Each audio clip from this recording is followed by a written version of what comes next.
Je suis très content d'accueillir Thierry Lepercq, surtout parce qu'il a une vue, j'allais dire, optimiste de l'avenir. Et c'est très important dans ces temps décroissants ou pessimistes ou autres. Et donc, il va nous parler de beaucoup de choses, mais notamment, bon, sans doute, de la possibilité d'un basculement géopolitique ou en tous les cas d'une nouvelle économie grâce peut-être à l'hydrogène. Alors l'hydrogène, évidemment, nous en parlons beaucoup à Eden. C'est un gaz, comme l'électricité, toute la question est de savoir comment on va le produire, parce que l'hydrogène n'existe pas comme ça dans la nature, il faut aller le produire. Et beaucoup d'études montrent qu'il va jouer un rôle, en tous les cas réel, peut-être 10% bientôt de la consommation d'énergie dans le monde à l'horizon 2030-2050, enfin entre les deux. Périodiquement, il y a un engouement pour l'hydrogène, et puis ensuite les choses retombent, et donc c'est très important pour nous de savoir à peu près comment on peut assurer dans une progression de l'hydrogène, un rôle à l'hydrogène, tout en restant évidemment réaliste. Je suis personnellement préoccupé par la question de l'eau dans le monde, et je dis ça parce que quand on nous dit qu'il faut produire de l'hydrogène par électrolyse de l'eau, il faut aussi de l'eau de bonne qualité. Et donc, je sais que Thierry Lepercq un jour m'avait fait, j'allais dire, m'avait enchanté en me parlant du triptyque soleil, eau et hydrogène. Et donc, je m'étais dit, mais c'est formidable. Et donc, je vais lui laisser la parole en espérant être enchanté à nouveau. Parce que c'est vrai que l'hydrogène, on en parle beaucoup. On en parle un peu partout dans le monde. On en parle dans les cercles politiques. Il y a 15 jours, la Commission européenne a organisé un European Hydrogen Forum qui a vu l'intervention de commissaires Thierry Breton et Frans Timmermans. Plus de 2000 personnes ont participé à cette manifestation qui a duré une semaine et qui a manifesté la détermination de l'Europe de faire de l'hydrogène vert, donc de l'hydrogène issu de l'électrolyse de l'eau, la base de sa stratégie de transition énergétique. Alors avant de parler d'hydrogène, je voudrais vous parler de pétrole. Parce que quand on dit hydrogène, le nouveau pétrole, ce qui est le titre d'un livre que j'ai écrit, je fais un peu de publicité, je vais faire même encore un peu de publicité, je sors un livre dans quelques semaines qui s'appelle Mégavague, et je vais vous parler de Mégavague. Alors, je ne vais pas parler de ce livre, mais je vais vous parler des Mégavagues qui ont commencé il y a 12 ans aux États-Unis, qui en France est considéré souvent avec dédain, et qui pourtant est probablement l'événement énergétique le plus important de ces 50 dernières années. Je veux parler des hydrocarbures de schiste.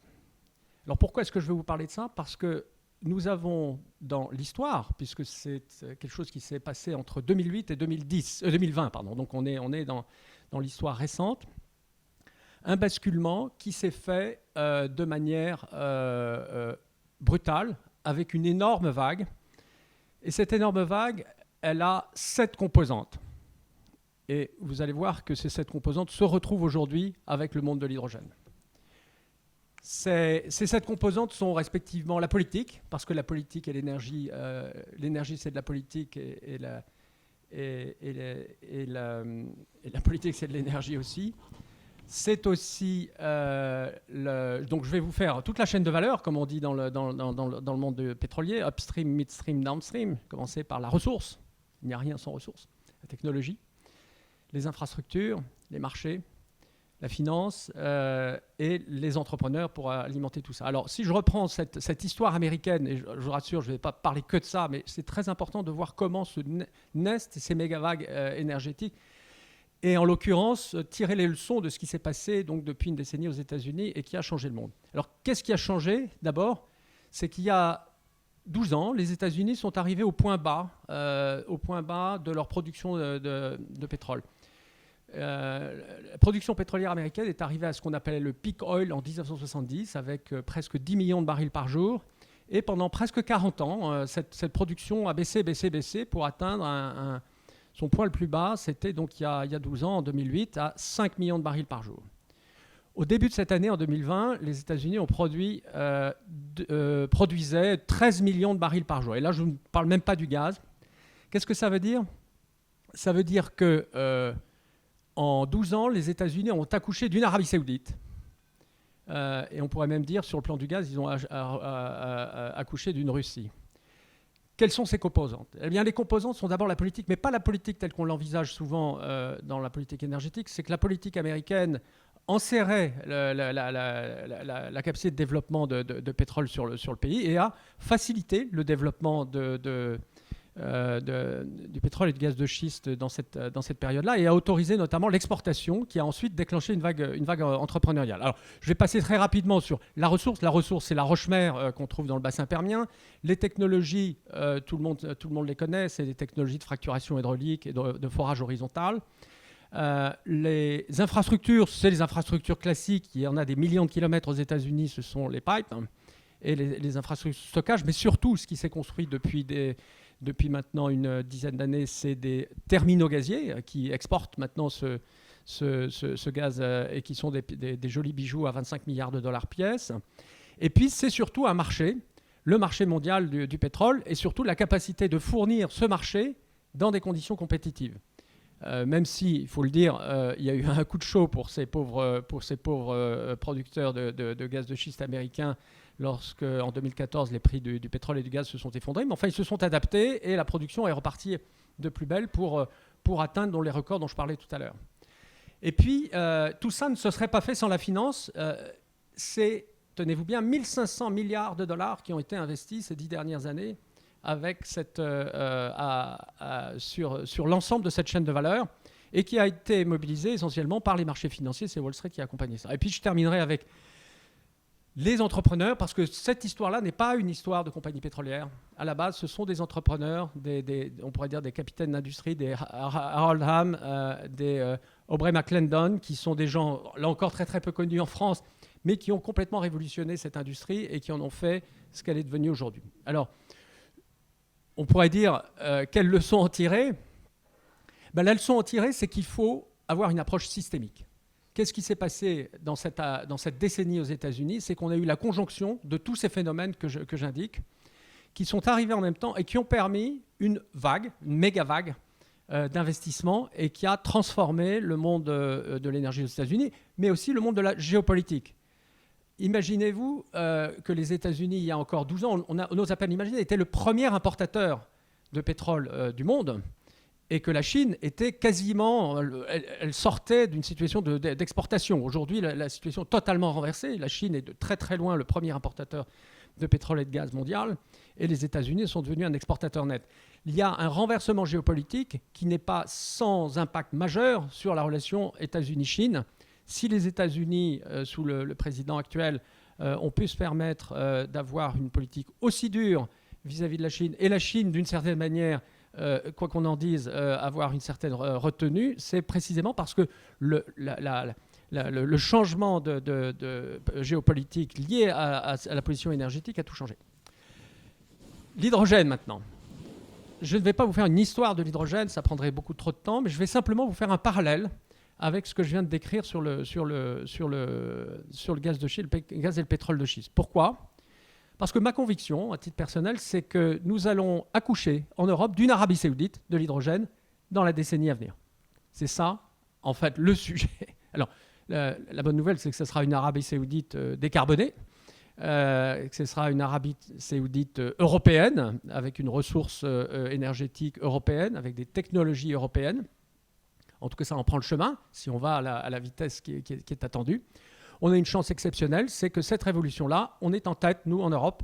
Les États-Unis vont peut-être se mettre à courir derrière maintenant. La Chine commence à ouvrir ses yeux. L'Inde est très en retard. Il y a une opportunité exceptionnelle pour l'Europe. Alors, de quoi parle-t-on ? On parle d'abord d'une vision politique, comme je l'indiquais tout à l'heure, une vision politique qui est celle de la Commission européenne, qui a été annoncée le 8 juin dernier, qui dit très clairement: nous devons faire de l'hydrogène vert la base de la décarbonation de l'Europe. Pourquoi ? Parce qu'on ne va pas décarboner si on ne décarbone pas les grands usages consommateurs de combustibles fossiles. Je pense en particulier à l'industrie, la mobilité. Et l'électrification est une source de décarbonation. On la connaît bien en France, on la connaît aussi dans d'autres pays. Mais elle n'est pas suffisante.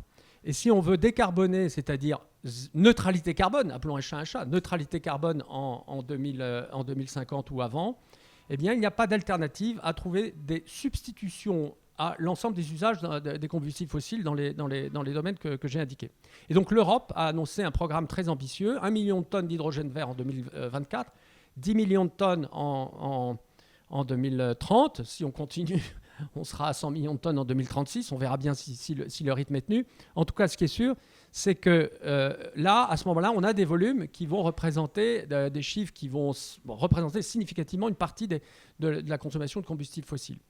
Alors, l'Union européenne n'est pas la seule à avoir lancé des initiatives de cette nature. Nous avons aussi d'autres pays, l'Allemagne qui a commencé au mois de juin, la France qui a annoncé un projet très ambitieux avec 7 milliards d'argent public mis sur la table, 6,5 gigawatts d'électrolyse prévus en 2030. D'autres pays ont suivi aussi, je pense en particulier à l'Espagne, le Portugal et puis bientôt l'Italie. Ça, c'est la politique. Mais la politique, elles ne peuvent pas tout faire. Et surtout, s'il y a une chose qu'il faut aussi être très très lucide dans le monde de l'énergie, elle ne peut pas transformer le plomb en or ou elle ne peut pas transformer ce qui n'est pas rentable en quelque chose qui soit rentable. C'est à l'industrie et à la finance de le faire. Mais tout ça n'existe pas s'il n'y a pas de ressources. Et la ressource, c'est une ressource à la base, pour reprendre les choses très très basiquement sur la production d'hydrogène. Je parle d'hydrogène vert, issu de l'électrolyse de l'eau. Il nous faut effectivement de l'électricité et il nous faut de l'eau. Alors, je rassure Brice Lalonde, c'est que la consommation d'eau n'est pas si importante que ça. Il y a dans 1 litre d'eau l'équivalent de quasiment un demi-litre d'essence. Donc, même en regardant la Seine qui s'écoule, imaginons que cette Seine soit remplie bon, on ne va pas vider la Seine néanmoins, mais en tout cas, la consommation d'eau est suffisamment faible pour qu'en Europe, ça ne soit pas un sujet. C'est sûr que si on veut produire massivement dans le désert, se pose la question de la disponibilité de l'eau, et là, il n'y a pas d'alternative à la désalinisation. Mais la ressource dont on parle principalement est une ressource électrique. Alors, cette ressource électrique, elle existe. En France, on la connaît avec effectivement le nucléaire. On connaît surtout ce potentiel d'énergie renouvelable, solaire et éolien. Je voudrais juste citer un chiffre. Il y a aujourd'hui en Espagne plus de 200 gigawatts de projets solaires qui ont demandé leur autorisation de raccordement. Dans un seul pays d'Europe, nous avons 200 gigawatts de ressources solaires. Voilà, c'est juste un exemple. Imaginez maintenant la même chose si on regarde le Portugal, le Maroc et d'autres pays. L'éolien aussi a un potentiel gigantesque. On entend aujourd'hui une succession d'annonces absolument tonitruantes sur une possibilité d'atteindre plus de 700 gigawatts d'éolien en Europe à horizon 2030. Il y a donc une ressource en Europe et dans les pays voisins, notamment autour de la Méditerranée, une ressource, je ne vais pas dire quasiment infinie. Enfin, je vais répondre à une question qui serait peut-être posée, qui m'avait été posée par le bras droit d'Ursula von der Leyen lorsqu'on lui posait la question. Il me disait, mais si on veut faire 100% de remplacer 100% des combustibles fossiles de l'Europe, si on fait ça avec du solaire, de quelle surface a-t-on besoin ? Et la réponse, c'est nous avons besoin d'une quinzaine de départements français de surface. Alors la bonne nouvelle, c'est qu'on n'a pas besoin de les mettre tous en France et que si on met ça en partie, notamment dans des zones plutôt assez libres de l'autre côté de la Méditerranée, ça représente en fait que quelques pourcents de la surface de nos voisins du sud de la Méditerranée. Non pas qu'il s'agisse uniquement de dépendre de ses voisins du sud de la Méditerranée. On a encore en Europe du Sud et même en France une ressource qui n'est pas négligeable, mais ça veut dire en tout cas que la ressource est disponible. Je crois que c'est un point très important. La ressource est disponible et la ressource aussi en matière de déploiement de technologies. Alors, les technologies, ça c'est la ressource. Maintenant, la technologie. Les technologies, bien, il y a les technologies, j'allais dire, classiques, éprouvées de production d'électricité. C'est le solaire, l'éolien, d'électricité décarbonée. Solaire, l'éolien et effectivement en France le nucléaire. Et puis, nous avons l'électrolyse. Alors, l'électrolyse, c'est un sujet intéressant, c'est un sujet ancien, puisque c'est une technologie qui a 2 siècles. Si vous tapez électrolyse sur Google, vous serez gentiment redirigé sur des expériences d'écoliers qui mettent 2 électrodes dans un verre d'eau et qui produisent de l'hydrogène d'un côté et de l'oxygène de l'autre. Voilà, donc c'est une technologie assez simple. C'est Jules Verne d'ailleurs qui en parlait abondamment déjà en 1874 dans l'île mystérieuse. Mais c'est aujourd'hui quelque chose qui, pour répondre à l'interrogation de Brice Lalonde, est-on vraiment, cette fois-ci, pour de bon dans une dimension économique ? On est dans une dimension économique. Pourquoi ? Parce que l'électrolyse aujourd'hui est en phase de gigafactorisation. Alors c'est un horrible terme ce terme gigafactory, avec un barbarisme absolu, mais qui est maintenant bien connu depuis qu'Elon Musk nous en parle et nous en reparle. De quoi s'agit-il? Moi, je vais vous citer juste un exemple. C'est un exemple français. C'est une société qui s'appelle McPhy. McPhy, que je salue bien ici, est une entreprise qui se trouve avoir d'ailleurs EDF au capital à 20%, qui valait 100 millions d'euros en bourse il y a 6 mois et vaut aujourd'hui 1 milliard. Alors vous me direz, qu'est-ce qui s'est passé entre-temps? Cette entreprise aujourd'hui a annoncé qu'elle allait se déployer à très grande échelle et produire des électrolyseurs avec des gigafactories. Alors gigafactories, c'est quoi? C'est-à-dire produire beaucoup plus d'électrolyseurs dans des capacités à peu près 100 fois supérieures, des gigawatts par an, avec des coûts beaucoup plus très, très réduits, liés notamment à l'augmentation de ce qu'on appelle la taille des stacks, l'optimisation de la chaîne industrielle, etc. Donc nous sommes aujourd'hui en Europe avec McPhy, avec Nel, les Norvégiens, avec ThyssenKrupp, les Allemands, dans une course à la taille qui a été lancée effectivement par l'Europe, mais surtout par l'ensemble de cette chaîne de valeur et les marchés dont je vais parler un instant. Mais un point très important, c'est que toute cette chaîne de valeur amont, donc associant la production d'électricité d'une part et la production et l'électrolyse d'autre part, n'a de sens, exactement comme le gaz de schiste, que si elle peut produire abondamment, certes, mais aussi à un prix de marché. Et je vais y venir un instant parce que le prix de marché, c'est un petit peu la définition clé sans laquelle rien n'existe, parce que si on imagine qu'on peut s'abstenir des prix de marché, on ne va pas le faire avec des gros volumes. Il y a, donc je vous ai décrit grosso modo l'upstream qui est en fait en capacité de déploiement à très grande échelle. Et puis maintenant, je vais vous parler du midstream. Le midstream, c'est quoi? C'est comment on va transporter cet hydrogène qui va être produit de manière assez largement centralisée. Alors, je voudrais tordre le cou à une légende, c'est qu'on va produire l'hydrogène de manière décentralisée. Pourquoi? Parce que produire de manière décentralisée, ça coûte très cher. Ça coûte très cher, s'il faut utiliser le réseau électrique, ça coûte très cher. Si on fait des petites installations, ça coûte très cher. Si on produit à des endroits où la ressource n'est pas bonne, ça coûte très cher. Il vaut mieux, et on va produire dans des très grandes quantités, des produits donc dans les endroits où la ressource est importante. Je pense en particulier pour ce qui est le solaire, c'est plutôt l'Espagne et le Portugal. Mais il faut le transporter cet hydrogène. Et si on veut le transporter, eh bien, on peut le transporter par camion. C'est compliqué, c'est cher, ça encombre les routes, très cher. Et puis, il y a une solution qui est assez simple, qui est de réutiliser les réseaux de gaz. Et c'est ce qui va en fait aujourd'hui se faire. Et c'est une initiative qui a été lancée par vos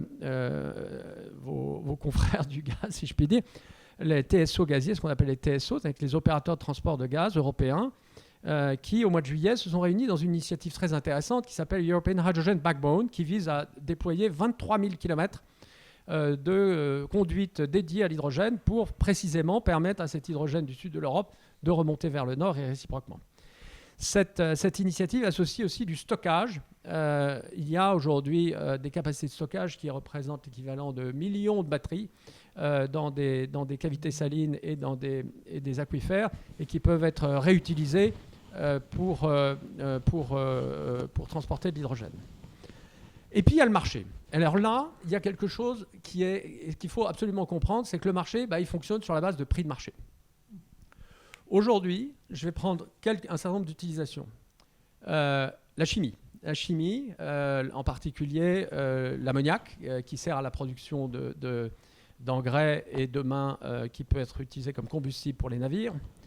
La sidérurgie, qui utilise aujourd'hui du charbon à coke et qui s'apprête à basculer vers ce qu'on appelle le DRI, la technique du Direct Reduction of Iron, qui est l'oxydoréduction du minerai de fer, non pas par du charbon à coke, mais par de l'hydrogène.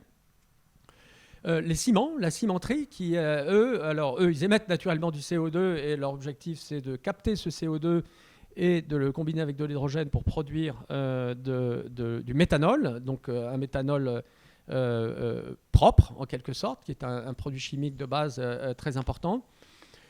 Et je pourrais en citer d'autres, et on pourrait aussi, bien sûr, appliquer ça aussi à l'électricité, à la chaleur. L'ensemble de ces usages, ils sont absolument gigantesques aujourd'hui. On a une demande tout à fait considérable. Nous avons calculé chez SolarVent que dès lors qu'on est à un prix, et ce prix est en fait un prix de bascule, c'est-à-dire soit on y est, soit on n'y est pas. Et ce prix, c'est, alors pour ceux qui connaissent l'hydrogène, ils comprendront, je vais essayer de trouver des équivalences pour ceux qui sont moins familiers, c'est 1,5 € du kilo livré, c'est-à-dire en fait 38 € du mégawattheure. Alors pourquoi ce chiffre-là? C'est très important de le comprendre, c'est que quand vous êtes un acteur chimique ou sidérurgique, votre alternative, c'est le charbon et le gaz, c'est simplement. Et le charbon et le gaz, aujourd'hui, pour la faire simple, l'équivalent en hydrogène aujourd'hui, les prix, disons à moyen terme, est autour de 1 € du kilo. Et si vous prenez une taxe carbone ou une valeur carbone de 50 € de la tonne, hein, qui est à la fois élevée mais sans être complètement irréaliste, on rajoute 0,5 € du kilo sur le coût de l'hydrogène. Qu'est-ce que ça veut dire? C'est-à-dire que s'il y a quelqu'un qui est en mesure de produire cet hydrogène et de le livrer, hein, je dis 1,5, c'est livré, hein, c'est pas fourni, de le livrer dans ces conditions-là, eh bien un marché gigantesque se s'ouvre. Nous, on a estimé que l'ensemble des marchés dont je parle, c'est 280 millions de tonnes d'hydrogène, autrement dit, plus de la moitié de la consommation européenne de combustibles fossiles qui s'ouvre du jour au lendemain. Et donc on est véritablement dans, je reviens moi à mon gaz de schiste, qu'est-ce qui s'est passé avec le gaz et le pétrole de schiste? C'est que le déploiement en fait a été très rapide. Toutes ces technologies se sont déployées de manière très rapide. Il y avait les infrastructures, elles ont été déployées plus avant. Il se trouve que dans le cas de l'hydrogène, les infrastructures existent là aussi assez largement, même si bien sûr en amont il faut construire toutes les installations électriques et les électrolyseurs pour alimenter tout ça. Alors tout ça n'existe pas s'il n'y a pas de finances. Et aujourd'hui, je vous ai parlé de l'augmentation du cours de McPhy. Vous avez symétriquement une chute très forte des cours des sociétés pétrolières. Si je regarde, alors même si elles ont un peu remonté depuis quelques temps, mais si je regarde les principales compagnies pétrolières ont vu leur cours de bourse baisser de moitié. C'est quoi le message qui leur est envoyé par les marchés financiers? Le message, c'est de dire on ne va plus financer de pétrole et de gaz, punto. D'ailleurs, la Banque européenne d'investissement avec laquelle nous travaillons a été la première à annoncer qu'elle ne financerait plus de projets de gaz, ce qui a choqué beaucoup de monde dans le monde du gaz, en disant mais comment est-ce possible? Le gaz était censé être le gaz naturel, une énergie de transition, et tout d'un coup, c'est un bridge to nowhere, il n'y a plus de transition, c'est sans transition. Donc le monde de la finance, il bascule très vite. Et quand je dis le monde de la finance, c'est à la fois la bourse dont j'ai parlé, mais c'est aussi des fonds d'infrastructure qui aujourd'hui se positionnent de manière massive pour investir dans les projets d'hydrogène. C'est aussi des banques et des investisseurs institutionnels.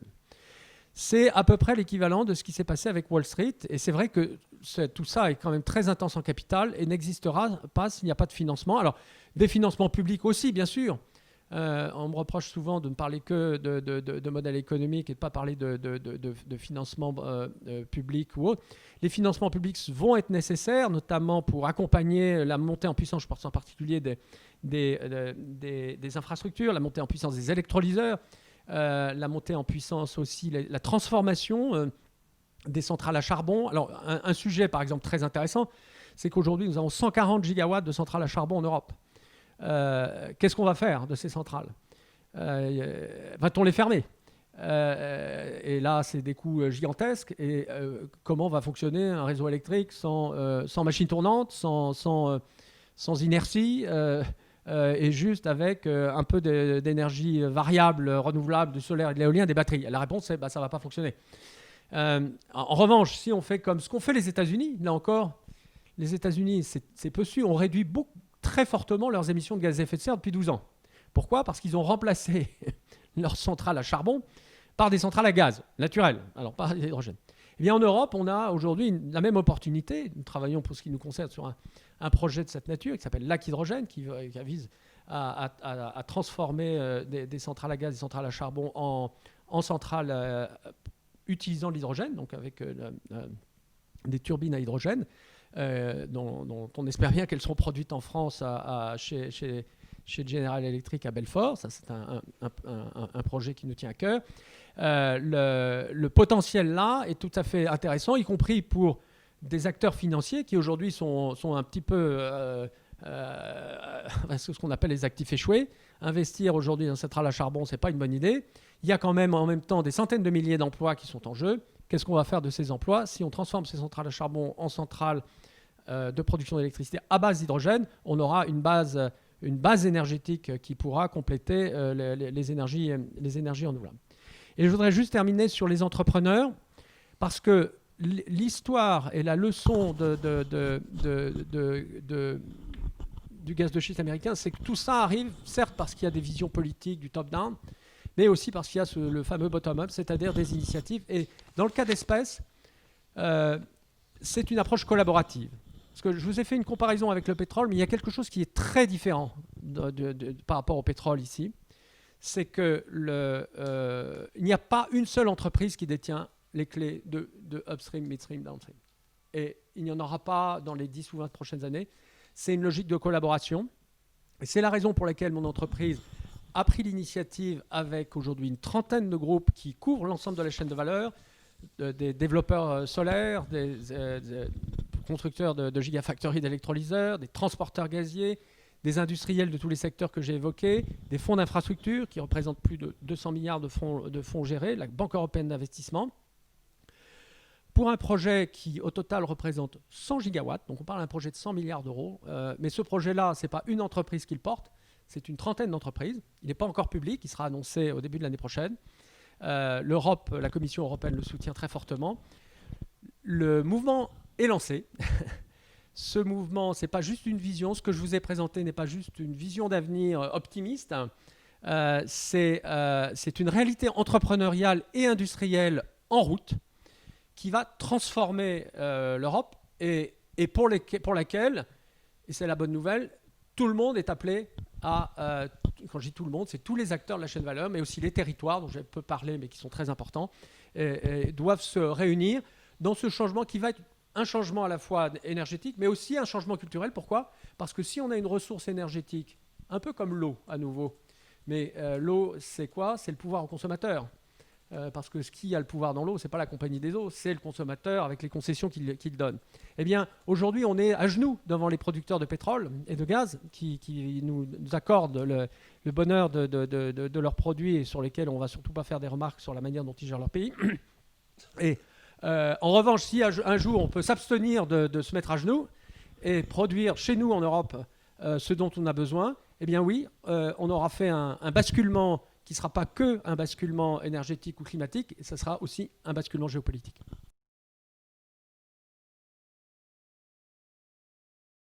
La demande des entreprises, elle est là dès lors qu'on est au prix. Je veux dire, on parle d'une commodité. Là, il faut être quand même très très clair. S'imaginer que les entreprises vont acheter un produit 2 ou 3 fois plus cher parce qu'il est vert, c'est une vue de l'esprit. D'ailleurs, les consommateurs n'achètent pas de l'électricité verte 2 fois plus cher que l'électricité. Ils l'achètent grosso modo au même prix. Donc ça, c'est le point le plus important qu'il faut comprendre. Il faut être à ce prix de marché. On est à 1,5 € du kilo livré ou pas.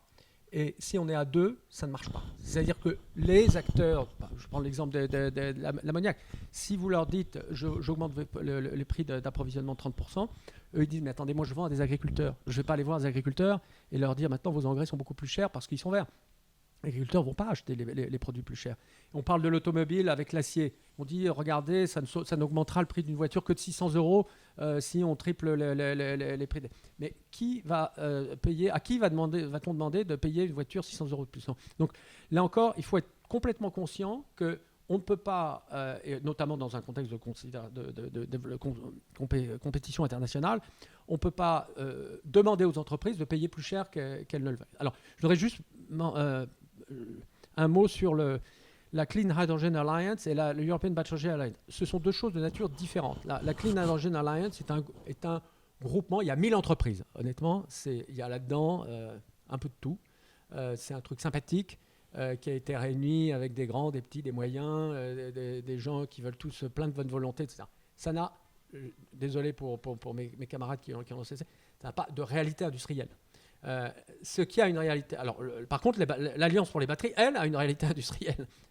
Mais c'est pas 1000 entreprises, l'Alliance pour les batteries, c'est quelques dizaines d'entreprises et notamment quelques grands groupes. Et surtout des très grands projets industriels structurants. Donc, ce qui est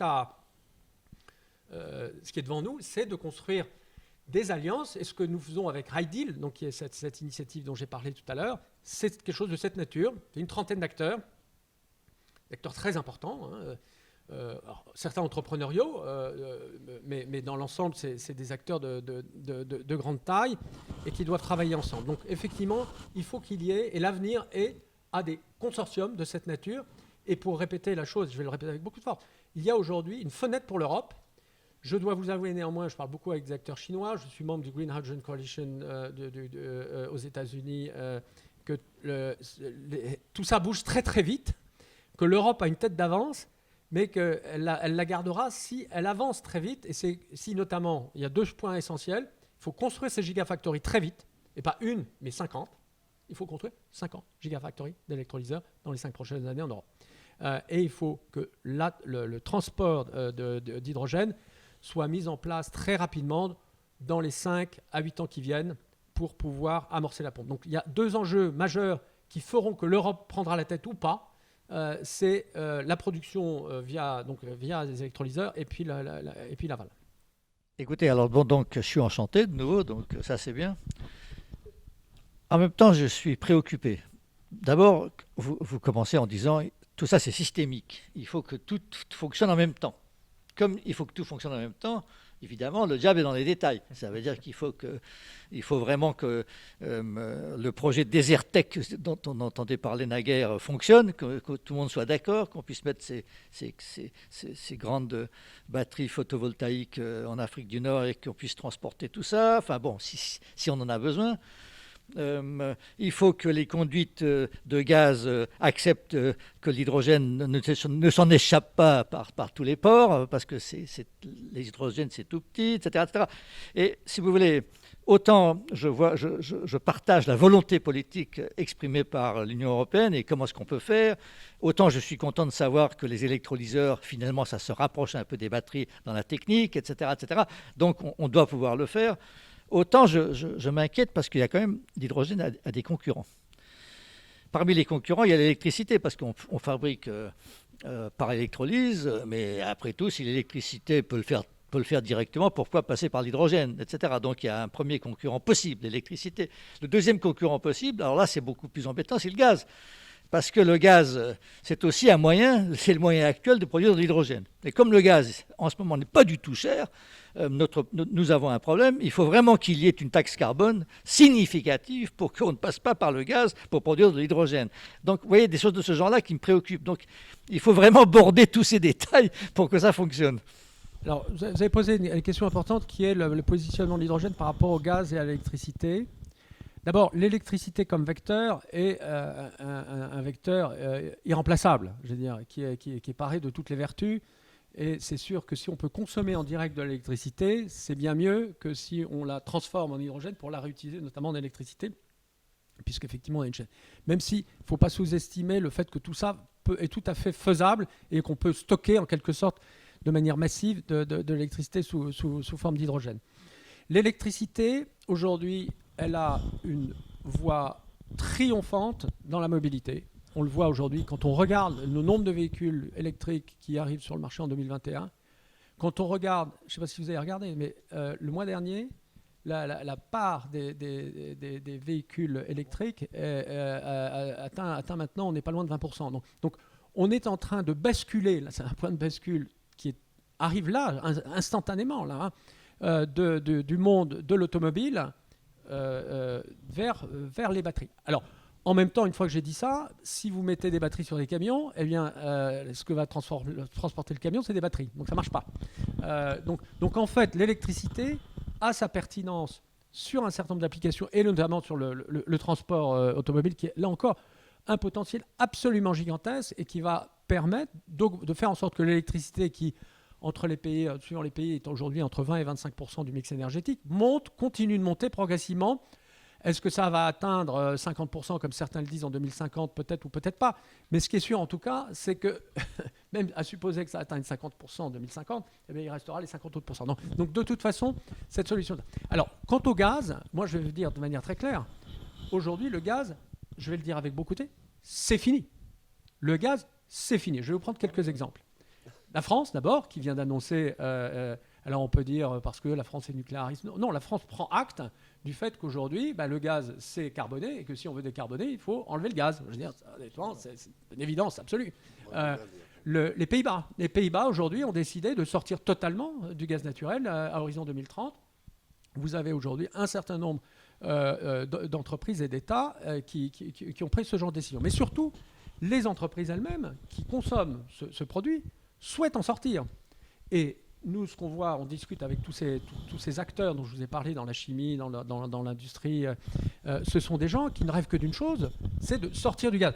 Moi, je parlais du réformage du gaz pour produire de l'hydrogène. C'est ça dont je parlais. Le gaz, l'autre sujet, c'est l'hydrogène bleu. Parce qu'effectivement, on a parlé beaucoup, j'ai parlé effectivement que de l'hydrogène vert.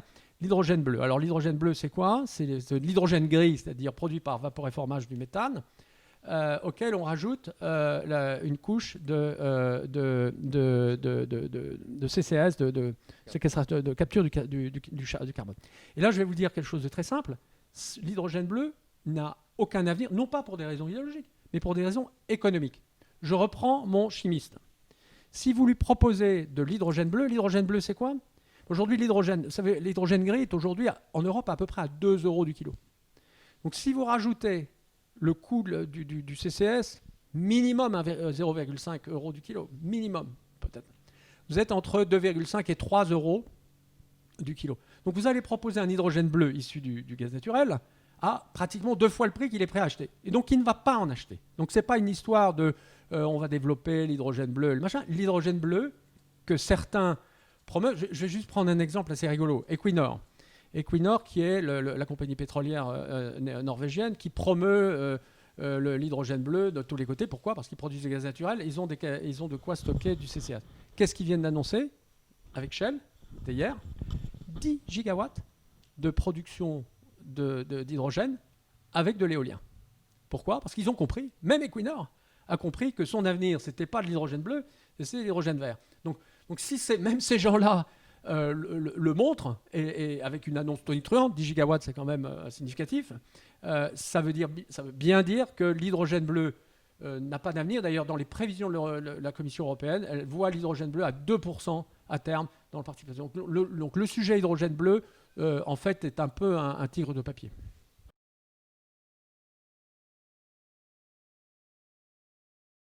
C'est 50 € de la tonne. 50 € de la tonne de CO2 est un prix qui peut permettre à l'hydrogène vert produit avec de l'électricité très bon marché. Bien sûr, il faut de l'électricité très bon marché. Quand je dis très bon marché, c'est aux alentours de 15 € du mégawattheure. Le calcul est très simple. Si je veux livrer à 38 € du mégawattheure et que j'ai des coûts de transport de l'ordre d'une dizaine d'euros, de transport et de stockage de l'ordre d'une dizaine d'euros du mégawattheure, je dois produire aux alentours de 30 € du mégawattheure, et donc il me faut de l'électricité à 15. Ça c'est l'économie de base sans laquelle ça ne marche pas. Alors, ensuite, si on a une électricité plus chère, bien effectivement, il faut une taxe carbone plus élevée. Et si j'ai l'électricité non pas à 15 € mais à 50 ou à 100, à ce moment-là, ma taxe carbone, elle n'est pas à 50 € de la tonne, elle va être à 200 ou à 500 € de la tonne. La seule chose, c'est que, en fait, c'est une vue de l'esprit, parce que quelle économie mondiale dans le monde pourrait supporter une telle taxe carbone? Donc je crois qu'il faut partir aussi, quand on dit la taxe carbone, c'est pas simplement un truc extensible sur lequel on peut mettre n'importe quel chiffre. Il faut avoir quelque chose qui soit supportable et acceptable, supportable à la fois par l'industrie et acceptable par politiquement par les autres pays, parce que si l'Europe se met avec des taxes carbone très importantes, alors on va dire on va mettre des frontières, etc. Oui, mais enfin bon, si on a une frontière et puis qu'à l'intérieur de la frontière on a un désert industriel, on sera bien avancé. Donc il faut regarder ce qui est réaliste, et aujourd'hui les avis convergent sur le fait que 50 € à court terme, plus tard il faudra peut-être que ça augmente encore, mais 50 € de la tonne évoluant à terme vers peut-être, et encore à titre personnel, je ne suis pas convaincu, 100 €, mais je pense que c'est... oui. Alors ensuite, effectivement, mais la seule question, c'est que si tout le monde paye 100 €, à ce moment-là, on a une inflation absolument considérable, et ça fait un prélèvement gigantesque sur les ménages, parce qu'au bout du compte, c'est quand même eux qui payent. Si on prend, elle vaut ce qu'elle vaut, cette analogie, si on prend une des grosses usines de désalinisation telles qu'elles sont construites aujourd'hui au Moyen-Orient, on peut approvisionner en combustible fossile l'équivalent d'un pays comme l'Italie. Voilà. Donc alors on peut dire, voilà. Donc ça veut dire en fait on ne manquera pas d'eau, parce que même si on désalinise l'eau, c'est à peu près 1 €. C'est coûteux, mais c'est 1 € du mégawattheure. Donc c'est l'épaisseur du trait. Donc si la question de savoir est-ce qu'on va prendre de l'eau, et là encore, les prélèvements, quand on regarde sur des pays qui sont normalement arrosés, c'est de 0,001%. Enfin, je veux dire, on est sur des quantités infinitésimales par rapport à ce qui est consommé par l'agriculture, par exemple. Oui, alors ça, n'en parlons pas. Oui, sur des choses extrêmement faibles. Ça ne veut pas dire que, notamment si on est en Espagne, parce que nous, on a beaucoup de projets en Espagne, mais en Espagne, on est sur des zones qui sont parfois arides. Donc là, se pose de manière locale. La question de l'eau est en fait un sujet local qu'il faut regarder dans des équilibres qu'il faut trouver avec des territoires, mais de manière globale au niveau européen. Ça ne se pose absolument pas, de manière globale sur la planète non plus. Donc il faut simplement, c'est de la gestion. L'eau, c'est une ressource précieuse qu'il faut savoir gérer, qu'il faut savoir transporter, qu'il faut savoir stocker, mais qui n'est pas une ressource. Elle est précieuse dans le sens, elle est précieuse localement, mais elle n'est pas précieuse dans le sens où on va en manquer. Cette idée qu'on va manquer d'eau est en fait une idée qui n'a pas de sens. Oui, mais enfin bon, si on a les moyens de la nettoyer.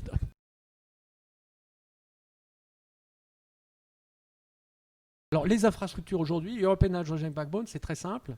C'est un projet qui, pour l'essentiel, va se traduire par... en fait, ce n'est pas le mélange. C'est un point très important. Hein. On a beaucoup parlé à un moment donné de blending, c'est-à-dire qu'on allait mettre de l'hydrogène dans les conduites existantes avec un certain nombre de problèmes. Les problèmes, c'est quoi? C'est est-ce que les aciers permettent ou pas avec la finesse de la molécule? Ensuite, le mélange, est-il stable? Est-ce que je peux mettre 5%, 10%, 15%? Ensuite, les usages. Est-ce que je peux avoir un usage? Et on se rend compte, par exemple, pour le gaz naturel véhicule, que la tolérance à l'hydrogène est très faible pour ces usages-là. Donc, ça pose plein de problèmes. Donc, aujourd'hui, les gens se sont dit, les opérateurs disent, on va simplifier le truc, on va avoir, à partir de 2025, ça sera des tuyaux dédiés. Et là, suivant le fait qu'on aille plus ou moins vite, c'est soit des reconversions de tuyaux existants, parce que justement, avec tout ce que j'évoquais, le gaz, ça fait tic-tac, quoi. Je veux dire, son avenir est quand même compté. Soit des conduites nouvelles, et c'est probablement, à titre personnel, je pense que c'est ce qui sera fait le long des conduites existantes. Donc il ne s'agit pas de repartir pour des choses très très compliquées en termes d'acceptation public ou autre, qui serait de faire des canalisations au milieu de la campagne ou pire encore dans les villes. C'est simplement le long d'espaces existants pour utiliser ce qui vaut le plus dans ces infrastructures, c'est le droit de passage. Le droit de passage, c'est-à-dire permis, enfin la propriété ou la concession de ces espaces disponibles. Et aujourd'hui, il y en a suffisamment, et c'est ce que nous disent nos amis TSO gaziers, pour pouvoir déployer ça rapidement.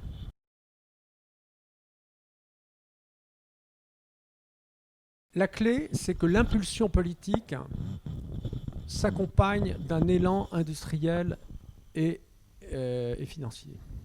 Si le politique tient à bout de bras des choses et qu'il est le seul et qu'il arrose de subventions et puis que le jour où il arrête de subventionner, le truc s'effondre, il s'effondre. Si le truc démarre, hein, quelque part, tout ça c'est de l'amorçage, quoi. C'est amorcer la pompe, quoi, je veux dire. Et si l'amorçage de pompe se fait de manière efficace et rapide, et surtout il y a des industriels qui se mobilisent. C'est pour ça que le consortium dont j'ai parlé, c'est 30 entreprises de 7 pays européens différents qui ont aujourd'hui une conviction. Et tous, effectivement, Brice faisait allusion à la complexité de la chose. Et il a raison, parce que mettre tous ces gens-là ensemble est compliqué. Ce que je peux vous dire, ce qu'on a fait là, alors je vais être un peu plus précis, depuis 3 mois maintenant avec Ideal, on a mobilisé au total une centaine de personnes avec un grand cabinet d'avocats, un grand cabinet de conseil, et nous sommes en train d'arriver dans les semaines qui viennent à la préparation des premiers contrats. On parle de choses très concrètes, des contrats de ce qu'on appelle HPA, des contrats de Hydrogen Purchase Agreement, de vente d'hydrogène, des contrats d'intégration de systèmes, des contrats de développement et des contrats de financement. Aujourd'hui, ce qu'il faut, c'est qu'on passe de la vision politique, on passe de l'aspiration à quelque chose de concret, des projets.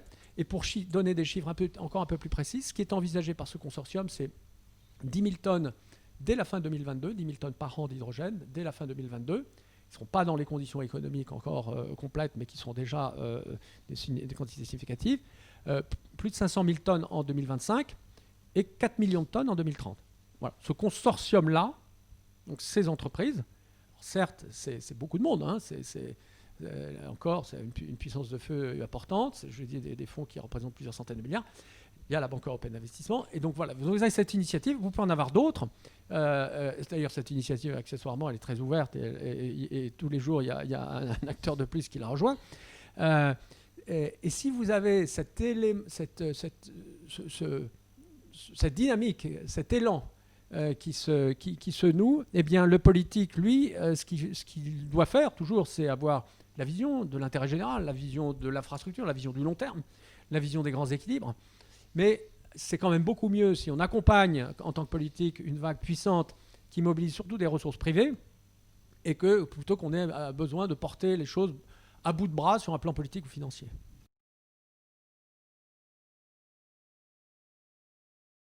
Aujourd'hui, pour la consommation de combustibles fossiles de l'Europe, si je l'exprime en tonnes d'équivalent pétrole, est aux alentours de 1,2 milliard de tonnes d'équivalent pétrole. Ça, c'est la consommation de combustibles. C'est à peu près 10% de la consommation mondiale de combustibles fossiles. Transformer cette consommation entièrement en hydrogène, le rapport est à peu près d'1 à 3. Correspondrait à 400 millions de tonnes. Alors, bien entendu, on va transformer toute la consommation de combustibles fossiles en hydrogène. Mais ce qui est sûr, c'est que électrification et hydrogène et efficacité énergétique aussi, enfin bref, ces trois piliers, sont de nature, sont en mesure de remplacer ces 1,2 milliard de tonnes. Et je crois que ce qu'il faut avoir en tête, c'est ça. C'est pas de dire, bah, tiens, on va faire un petit truc à droite, à gauche. Non, 1,2 milliard de tonnes. Parce que c'est simple, la neutralité carbone, ça veut dire zéro. Zéro carbone, ça veut dire quoi? Ça veut dire zéro combustible fossile. Il faut appeler chat. Et ça peut pas fonctionner.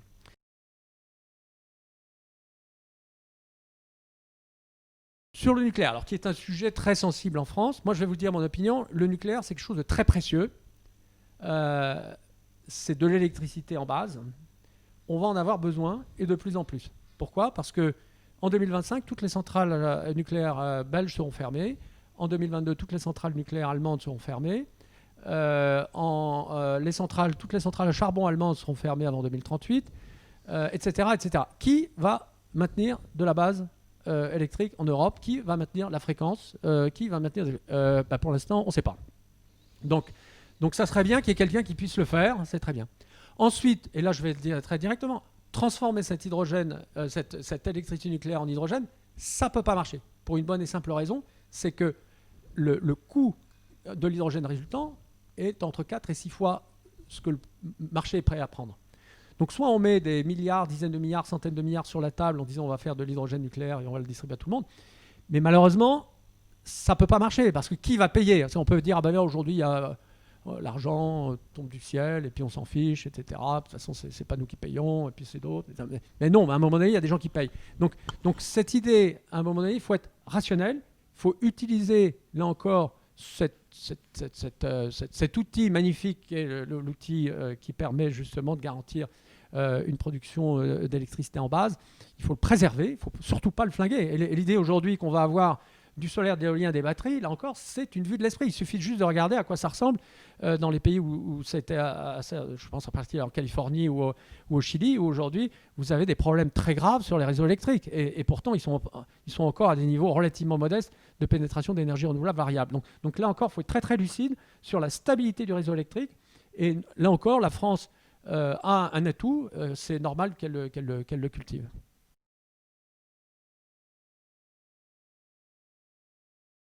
Le chauffage, bien sûr, la réponse est oui. Parce que, là encore, imaginez que l'hydrogène, c'est comme le gaz naturel. C'est une molécule qui est certes un peu plus légère, qui est un peu plus... qui est un peu moins... qui est plus calorifique, d'ailleurs, néanmoins, total. Enfin bref, qui fait à peu près la même chose. Effectivement, on peut l'utiliser dans les réseaux... On pourra l'utiliser dans les réseaux de chaleur, en même temps que l'électrification. Là encore, pour moi, je ne vois pas encore, il faut être de manière rationnelle. Si on peut remplacer facilement le gaz naturel, je pense en particulier dans les réseaux de chaleur tels qu'ils existent aujourd'hui, notamment les réseaux de chaleur collectifs.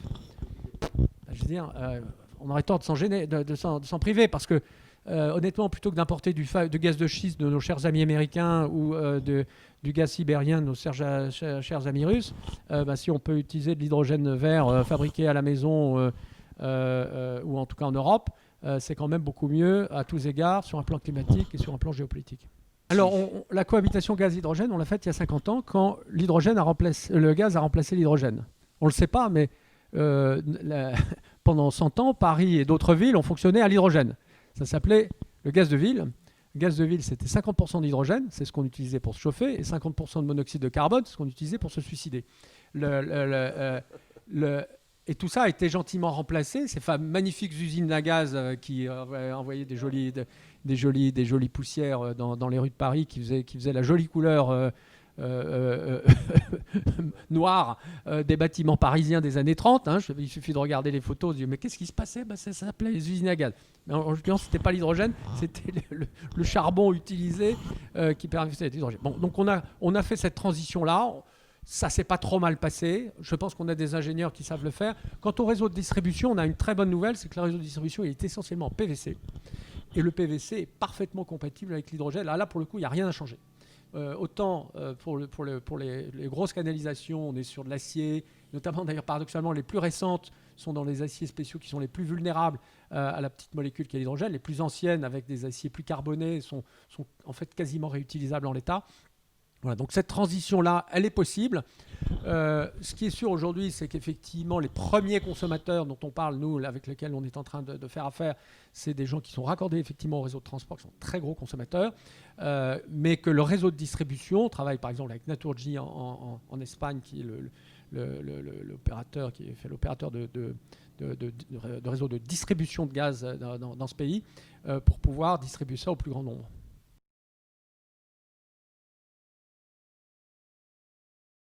France-Allemagne. La France a des atouts.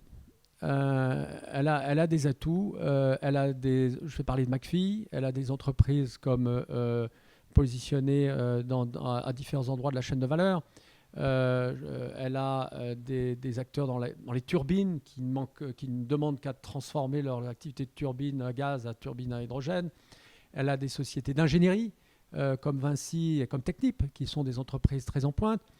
Elle a, alors, les entreprises qu'on connaît, les grands énergéticiens qui sont... Alors, pour être franc, les grands énergéticiens, ils sont présents, Air Liquide aussi, mais ils sont un peu réticents, pour être franc, parce qu'ils voient ça avec une ambivalence, parce qu'ils se disent qu'ils ont aussi des choses à perdre.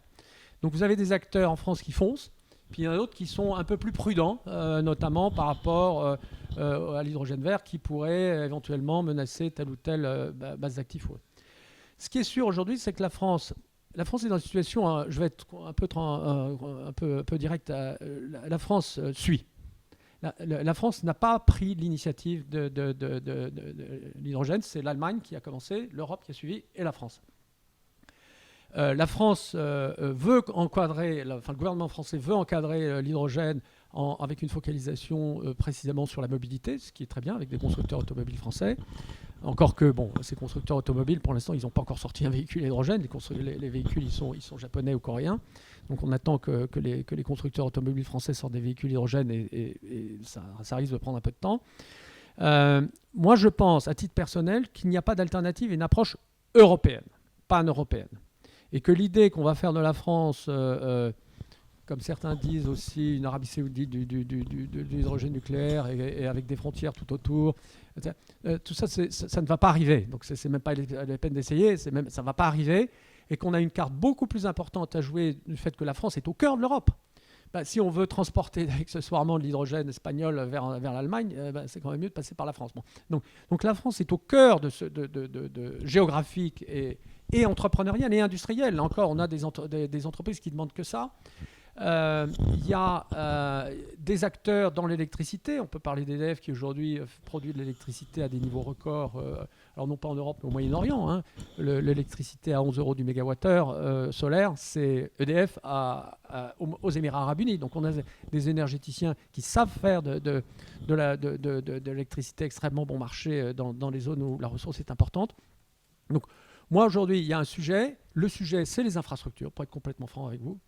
Et il y a aujourd'hui un débat au sein de l'Europe, avec l'Europe qui pousse énormément sur les infrastructures, l'Allemagne aussi, qui a signé un accord avec le Maroc d'ailleurs, et la France qui, malheureusement, est en retrait. Alors j'espère de manière transitoire, mais il faut qu'il y ait une prise de conscience, c'est que l'Europe et la France, c'est la même chose, enfin plus exactement, que les intérêts de la France convergent avec ceux de l'Europe et que, et que c'est vraiment une stratégie européenne qu'il faut avoir et que la stratégie purement française, post-gaulienne, je veux dire, elle a pas lieu d'être. On a de ce point de vue-là infiniment plus de convergence avec l'Allemagne qu'on veut bien l'imaginer, et notamment avec, là encore, des industriels. Moi, ce que je peux vous dire, dans l'initiative IDEAL, on a des entrepreneurs français, on a des groupes français, on a des investisseurs français. C'est exceptionnel, la dynamique qui est créée. Donc moi, je suis très, très confiant, je suis franco-optimiste. Parler d'optimisme, je suis franco-optimiste, parce qu'il y a aujourd'hui cette dynamique entrepreneuriale très forte. Il ne faudrait pas qu'au plus haut niveau de l'État, les choses soient freinées. Donc là, je le dis avec une certaine gravité. Il faut qu'il y ait une prise de conscience, qu'il faut rentrer dans le mouvement européen, qu'il faut l'accompagner et qu'il ne faut pas le freiner et qu'il faut en même temps surtout s'appuyer sur nos forces. Et on en a un certain nombre. Il ne faut pas avoir peur. Il faut vraiment avoir confiance en soi.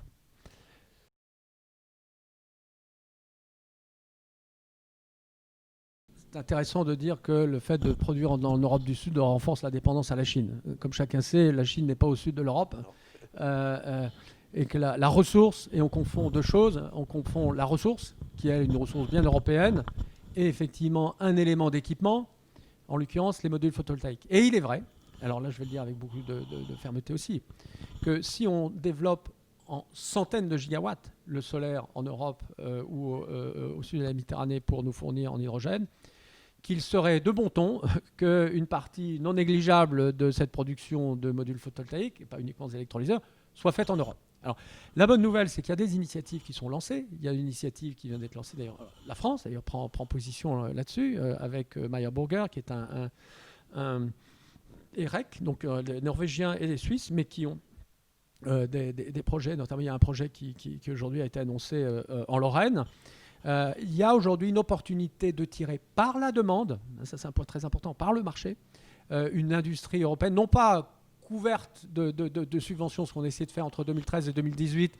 On a mis des niveaux de droits de douane gigantesques et la seule chose que ça a fait, c'est que le marché solaire européen s'est effondré et que toute l'industrie européenne de l'amont avec. Donc ça c'était pas une très très bonne idée. En revanche, dire que parce qu'on a une dynamique, est-ce que nous avec des besoins de centaines de gigawatts de modules photovoltaïques, eh bien que ça aurait du sens que ça tire une industrie européenne et nous affranchisse effectivement d'une dépendance à la Chine, ça serait une bonne idée. En tout cas, c'est quelque chose sur lequel nous travaillons. Mais là encore, raisonnons de manière pan-européenne. L'idée que la France ou la Suisse ou l'Autriche ou l'Allemagne vont faire chacune leur petite industrie dans leur coin, ça ne marche pas. Il faut penser à l'échelle, il faut penser pan-européen, il faut penser système. Moi, je veux dire, à un moment donné, il faut sortir de ce défaitisme français. Ce truc de dire, de toute façon, on est des nuls, on n'y arrivera jamais. La seule chose qui peut nous sauver, c'est des droits de douane et des machins, qu'on est des incapables, etc.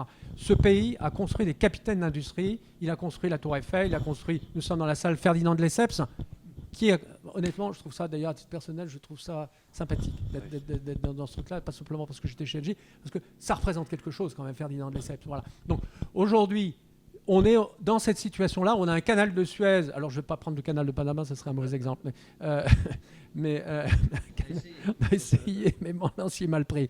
Mais on a un canal de Suez à faire et une tour Eiffel à construire. On a des ingénieurs, on a des entrepreneurs, on a des financiers, on a des gens qui savent faire. Et là, on sort de dire non, mais on est des incapables, on n'y arrivera jamais, seuls les Chinois peuvent le faire, etc. Je veux dire, il faut qu'on sorte de cet état d'esprit de 1940. Je veux dire, on n'est pas condamné à la défaite, quoi. Je veux dire, là encore, il faut sortir de ce truc-là et regarder, là encore, moi, c'est ce que je fais en tant qu'entrepreneur français, basé ici, en France, donc fier de l'être. On a aujourd'hui cette matière-là et il faut se mettre en mouvement. Il y a plein de talents dans notre pays, on peut y arriver.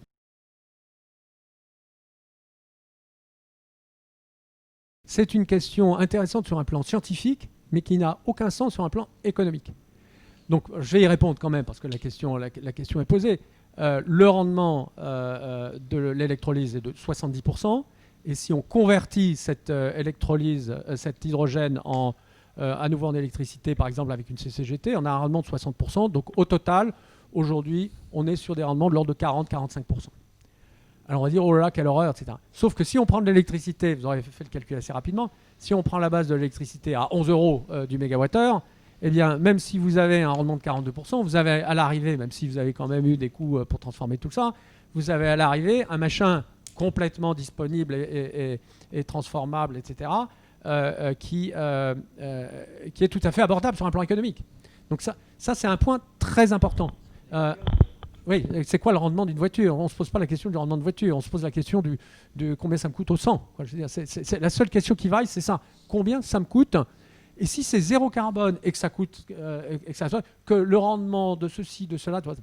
Je voudrais juste parler à un moment donné de stockage aussi.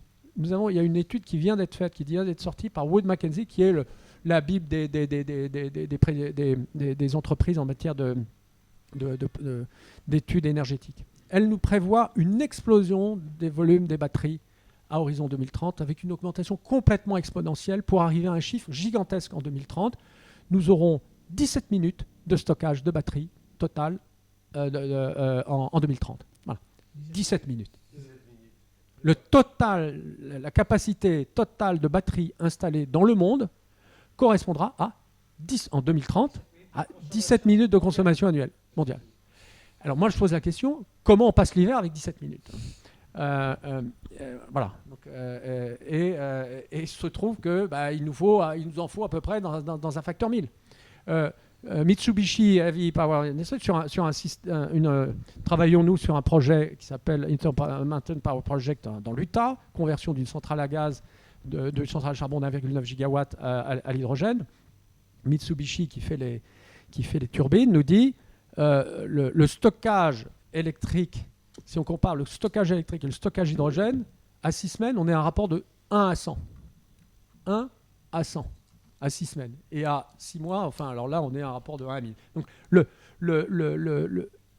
voilà, il faut regarder qu'est-ce qu'on a en main. Et donc, l'approche, entre guillemets, scientifique du rendement n'a de sens que si on regarde la fonctionnalité, on utilise quoi pour faire quoi. Si on utilise l'hydrogène pour stocker de l'électricité, c'est quand même infiniment meilleur que d'utiliser les batteries. Et au bout du compte, l'électricité, on va dire, dispatchable, pour utiliser ce vilain terme, pilotable, est une électricité, si elle est au niveau du prix si elle est 3 fois moins chère que le diesel et qu'elle est décarbonée, honnêtement, je veux dire, on ne va pas se gêner.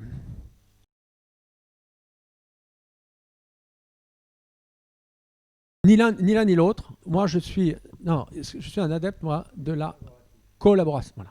Collaboration. Ce qu'on mène là, honnêtement, c'est d'ailleurs à titre personnel, c'est très gratifiant de voir 30 entreprises. Il y a là-dedans des startups, des PME, des grands groupes, etc. Et ils collaborent. Non pas parce que certains veulent prendre le truc des autres, parce qu'ils savent qu'ils ont besoin les uns des autres. La base de la collaboration, c'est ça. Hein. C'est pas juste donne-moi ton idée et puis moi je vais faire ça et puis pousse-toi ou je vais t'acheter et puis derrière t'étouffer, etc.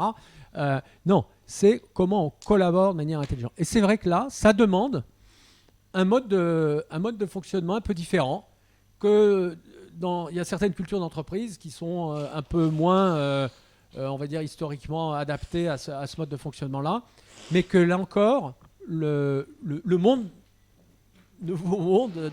c'est un monde de collaboration. Et c'est ça la bonne nouvelle, c'est que l'énergie peut prendre ces pratiques qu'on voit dans le monde de la technologie, qu'on voit dans d'autres domaines, et travailler ensemble. Et voilà, en tout cas, c'est ce que je constate pour ces développements.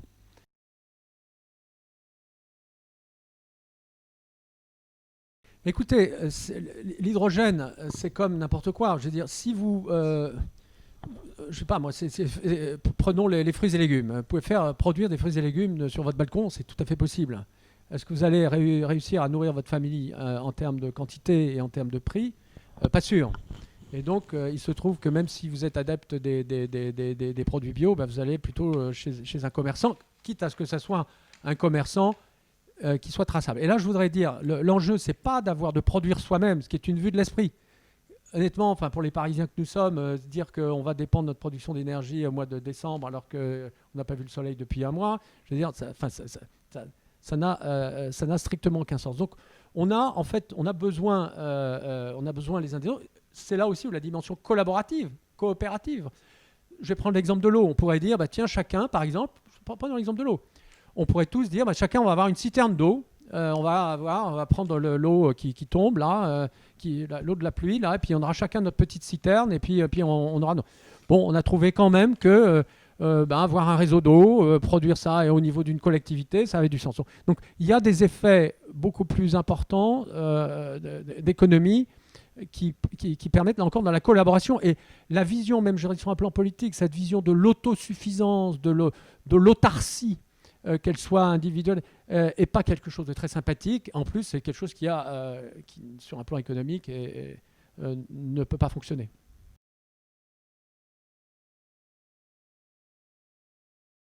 C'est une bonne question. Alors, je ne suis pas totalement sûr que les chiffres soient les bons, mais peu importe. C'est vrai que la volumétrie, je pense que c'est plus que l'industrie chimique qui serait... Mais c'est vrai que si on doit... c'est simple, hein, si vous voulez remplacer les combustibles fossiles en Europe, ce n'est pas d'ailleurs 3000 TWh qu'il faut avoir, c'est plutôt 15 000. Donc, on est sur des capacités beaucoup plus importantes. Alors, la question de savoir où est-ce qu'on va trouver tout ça, la réponse est c'est des choses qu'il nous faut construire. Ce n'est pas des choses qui sont déjà construites. L'idée qu'on va réutiliser quelque chose juste qui existe, c'est des choses qu'il nous faut construire. Ensuite, la question, c'est où, quand, comment, par qui. Ce qui est sûr, c'est qu'il faut qu'il y ait un modèle économique qui tienne la route, parce que l'argent, il y en a. Il y a des milliers de milliards qui ne rêvent que de s'investir dans ce genre de choses. Pour autant aussi que ça soit bancable. Et ça, c'est le point essentiel. Il n'y a rien si on n'a pas de bancabilité. Le point essentiel, c'est d'avoir des modèles bancables.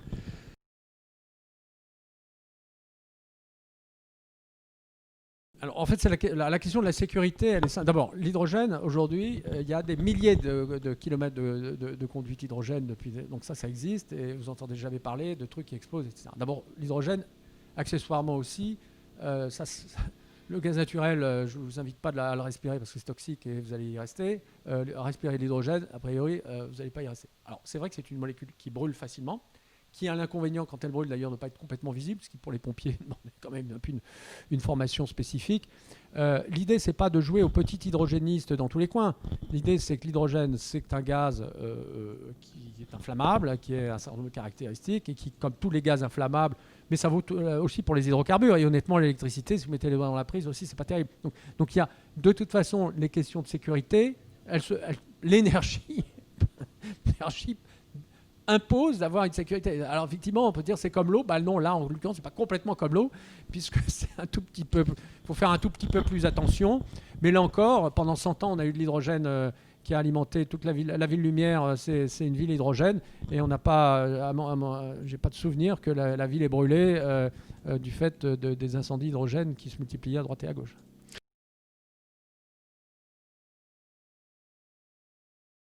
Non, pas mélanger au gaz, surtout pas. Ah, dans le gaz naturel? Non, la réponse est non. On mélange ou pas. resynthétiser? Non plus. Ou dans des carburants liquides? Non plus. Non plus. Alors, je vais répondre simplement. Le carbone, fini. Non, mais il y a cette idée de dire c'est vrai que le carbone, d'abord, on est très carboné pour ce qui nous concerne tous. On a aussi quand même pas mal d'hydrogène. Mais bon, il faut à un moment donné faire son deuil. Hein, le carbone, finito. Hein, je veux dire. Et donc, on ne va pas mélanger de l'hydrogène avec du gaz naturel. On ne va pas prendre du CO2 pour mettre de je ne sais où à un très grand coût pour faire de l'hydrogène, du méthane, faire de la méthanation, comme on dit. On ne va pas non plus avoir toutes ces utilisations, avoir des combustibles, des combustibles de synthèse, hein, parce qu'il y a beaucoup de gens qui rêvent de dire je vais faire comme ça je ne change pas les voitures. Hein, je veux dire, comme si, honnêtement, on voit déjà, les gens ils changent de voiture et passent à l'électricité, ça se fait quand même rapidement. Non. Donc aujourd'hui, cette idée que les infrastructures ne permettraient pas cette transition, en fait, est une vue de l'esprit. Donc il faut vraiment passer à un autre gaz. Mais là encore, on est passé, je vous tiens, il y a 50 ans, on avait le gaz arrive. Est-ce que la question n'était pas que, pour des raisons de facilité de transport, pour le rendre liquide, on transporterait l'hydrogène combiné à un autre corps pour que ce soit plus simple? Alors ça, c'est une autre question intéressante, c'est le transport maritime. On n'en a pas parlé du tout. Le transport maritime, il est plus compliqué. Je fais juste une comparaison. Entre le transport maritime du pétrole et le pétrole par pipe, on est à peu près sur les mêmes coûts. sur le transport de gaz, le transport de gaz naturel liquéfié à moins 160 degrés, par rapport au gaz, c'est 5 fois plus cher parce qu'il faut liquéfier, machin. Et l'hydrogène, ça sera plutôt 10 fois plus cher de transporter par bateau versus par rapport transporter par pipe. Pourquoi ? Parce que l'hydrogène, si on veut le liquéfier, il faut le liquéfier à moins 253 degrés. Et c'est quand même très compliqué et ça demande donc beaucoup plus d'énergie. Alors les Japonais sont partis dans un truc comme ça. Il y a Kawasaki là, qui a dit qu'il allait lancer son premier hydrogénier. Bon, peut-être, entre l'Australie et le Japon, on verra. Il y a d'autres technologies, effectivement. Alors il y a 2 autres technologies pour transporter l'hydrogène sur grande distance. Il y a l'ammoniac, qui est le truc le plus évident. NH3, donc on prend ça c'est des technologies très anciennes. Les vraquiers ammoniac, il y en a partout. La seule chose, c'est que on a de l'ammoniac. Non, bon, ça coûte de l'argent quand même de faire de l'ammoniac. Puis à la fin, on a de l'ammoniac. Et si on veut récupérer la molécule d'hydrogène, il faut casser la molécule d'ammoniac. C'est compliqué, c'est cher. Et donc il vaut mieux utiliser l'ammoniac, qu'on peut utiliser quand même dans beaucoup de choses, y compris dans les moteurs, voire dans des turbines. Alors, ensuite, l'autre question que vous posez, c'est des technologies dites de LHC, de Liquid Hydrogen Carrier. Et là, vous avez notamment des combustibles fossiles, là pour le coup, mais pas qu'on va brûler. C'est le dibenzyltoluène, le DBT ou le toluène, qui sont des technologies développées par Chiyoda au Japon, Hydrogenius, qui est une start-up allemande. Et là, on parle de quoi ? C'est d'accrocher la molécule d'hydrogène à un composé d'hydrocarbures et de transporter le truc. Et puis à la fin, on décroche, si je puis dire, la molécule d'hydrogène. Voilà. Tout ça a un coût. Le problème quand même dans cette technologie, et moi je me souviens, c'est des choses qu'on regardait très très attentivement chez Engie il y a 4 ans, elles étaient TRL 4-5 il y a 4 ans, elles n'ont pas énormément TRL, donc Technology Readiness Level, donc le niveau de maturité technologique. On est sur des niveaux qui n'ont pas énormément progressé depuis, ce qui veut dire là encore qu'il y a une prime très très forte, il va y avoir une prime très très forte au transport par pipe. Et que pour l'Europe, même s'il nous faut réfléchir à ce qu'on peut faire avec d'autres pays, même si d'autres pays, alors nous on conseille aujourd'hui le gouvernement du Namibie, la compagnie pétrolière d'Oman, qui sont en train de réfléchir à... Namibie se veut l'Arabie Saoudite de l'hydrogène, veut exporter. L'Australie a un projet de 26 gigawatts qui a été annoncé dans le Pilbara et qui veut produire de cette manière, là pour le coup, il y a des projets très importants. Nos amis d'OQ, la compagnie pétrolière d'Oman, nous disaient que ces 6 derniers mois, c'est pas moins de 20 projets qui leur ont été soumis pour produire de l'hydrogène à très très grande quantité et l'envoyer sur des bateaux au Japon. Donc il y a plein de choses qui sont en train de naître. À titre personnel, je pense que l'Europe, là encore, avec l'infrastructure dont j'ai parlé, coche toutes les cases, que ça va aller plus vite. Ça n'empêchera pas effectivement qu'il y aura d'autres potentiels de transport international, y compris dans ce sujet qui est quand même essentiel, c'est comment on assure notre sécurité énergétique. On l'assurera parce qu'on aura un approvisionnement européen, on l'assumera aussi parce qu'on aura un approvisionnement de pays qui nous seront proches. Proches politiquement, pas nécessairement géographiquement.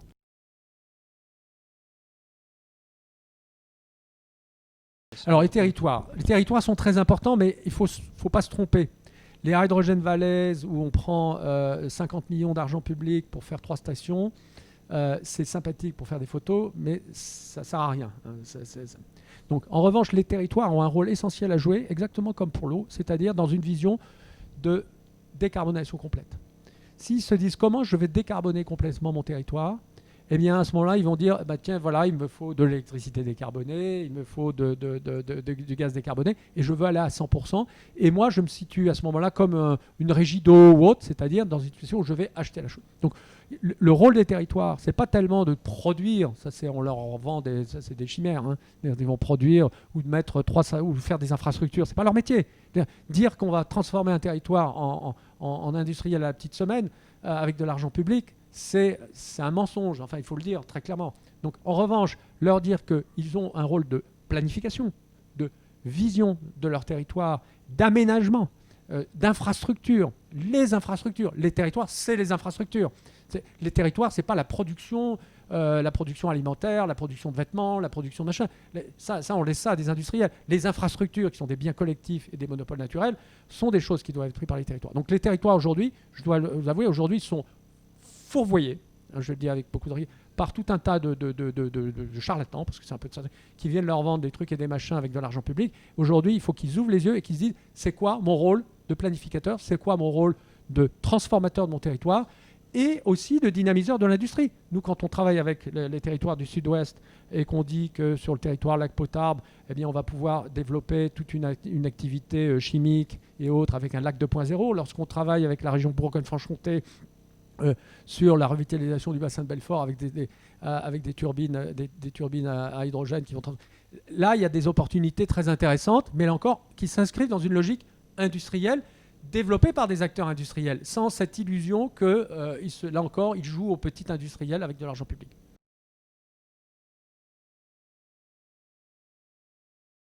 Alors moi je voudrais, pourquoi est-ce qu'un vêtement Dior est si cher alors que c'est juste la même quantité de tissu que le vêtement Zara qui est vendu au coin de la rue là? Bien simplement parce qu'il est reproduit de la même manière. Voilà, c'est simple. Il y en a un qui est fait à la main, qui a mis je ne sais pas combien de centaines d'heures de trucs, et puis un autre qui est fait effectivement dans une chaîne de valeur industrielle. La réponse, c'est quoi? Industrie. L'objet technologique, c'est magnifique. Industrie. Et c'est vrai que le monde de l'énergie souvent a le culte du bel objet, éventuellement d'un objet qui est un EPR par exemple, ou même une plateforme pétrolière, c'est un objet magnifique et fait à la main, ou avec beaucoup de mains. Là, on parle d'un truc fait à la chaîne. Le seul module photovoltaïque, c'est ça. C'est pas un truc grandiose en termes technologiques, c'est fait à la chaîne, c'est automatisé. Et ben, l'électrolyseur, on est dans cette même logique-là. Donc, pourquoi est-ce qu'on va arriver à des baisses très sensibles de coûts? Notamment parce qu'on est en train, dans cette phase d'industrialisation, d'automatisation, et aussi avec quelques éléments de progression technologique, avec ce qu'on appelle des stacks plus importants, qui vont permettre, dans l'ensemble, de réduire les coûts d'un facteur 3 à peu près sur les 5 prochaines années. On arrive au terme, donc je voudrais remercier Thierry Lepercq. Merci à vous. Je pense que ce qui serait très important pour nous, ce n'est pas que vous écriviez des livres, excusez-moi, ce serait que vous nous fassiez un tableau de bord, parce que le caractère systémique de la nécessité de faire bouger en même temps beaucoup de secteurs, il faut que ça soit visible. Et donc, tous les trimestres, vous devriez arriver avec votre tableau de bord. Voilà, ça n'a pas bougé. Là, il y a un petit retard. Là, il faudrait faire ceci. Là, la giga électrolyseur. Parce qu'on n'a pas ça. Très bonne. Non, mais c'est une très bonne idée. D'accord. Alors, je vous remercie. Non, mais parce que si vous voulez, on est tous attentifs à ce que ça réussisse. Donc, voilà. Et je voudrais aussi attirer l'attention de tout le monde sur ce que vous avez dit sur la prospective des besoins en énergie. Vous avez insisté sur le fait que quand même, il fallait faire attention. Et qu'avec les fermetures annoncées d'instruments de production d'énergie, on allait peut-être arriver dans une situation tendue. Et moi, je voudrais ajouter quelque chose qui est ma propre vision, ou on a chacun ses petites histoires. Hein. Moi, c'est le CO2 dans l'atmosphère. Je suis un être rationnel. Si notre problème vient du fait qu'il y a une accumulation de CO2 dans l'atmosphère, eh ben, il arrivera bien un moment où il faudra le retirer. Et donc, je considère que extraire le CO2 de l'atmosphère va devenir une activité industrielle absolument indispensable qui va nous coûter beaucoup d'énergie. Ensuite, ce CO2 qu'on va retirer de l'atmosphère, parce qu'il faut survivre, hein, qu'est-ce qu'on va en faire? Alors, l'idéal pour l'instant, c'est ce qui se passe en Islande. On l'envoie dans le basalte, on l'envoie et il va se minéraliser, il va devenir une roche. Très bien, mais c'est très peu. Et le reste, on en fait quoi? Et c'est là que l'hydrogène est absolument indispensable. Parce que vous avez dit, on ne va pas se lancer dans des trucs complètement fumeux de fuel de synthèse ou autre. Je ne suis pas sûr. Je ne suis pas sûr. Je ne suis pas sûr. Et je note qu'il y a déjà des entreprises qui s'efforcent de créer, à partir de ce CO2 de l'atmosphère, à partir d'électricité et à partir d'hydrogène sorti de l'eau, des objets, des produits, au prix du marché. Tout est là. Tout est là, absolument. Mais ça existe, ça commence. Et donc, si vous voulez, je me dis, de toute manière, voilà une nouvelle utilisation de l'hydrogène absolument indispensable. Qu'est-ce qu'on fait du CO2? Une de plus, exactement. Voilà, je voulais juste terminer comme ça pour vous dire, parce que chacun, moi j'ai ma marotte, hein, donc j'essaie toujours de la placer au bon moment. Voilà, merci beaucoup, monsieur Merci à vous, Lepers. merci à tous. C'était vraiment passionnant d'avoir cet échange avec vraiment des spécialistes, on le voit. Et puis bravo à Eden. Merci, merci Thierry. Merci.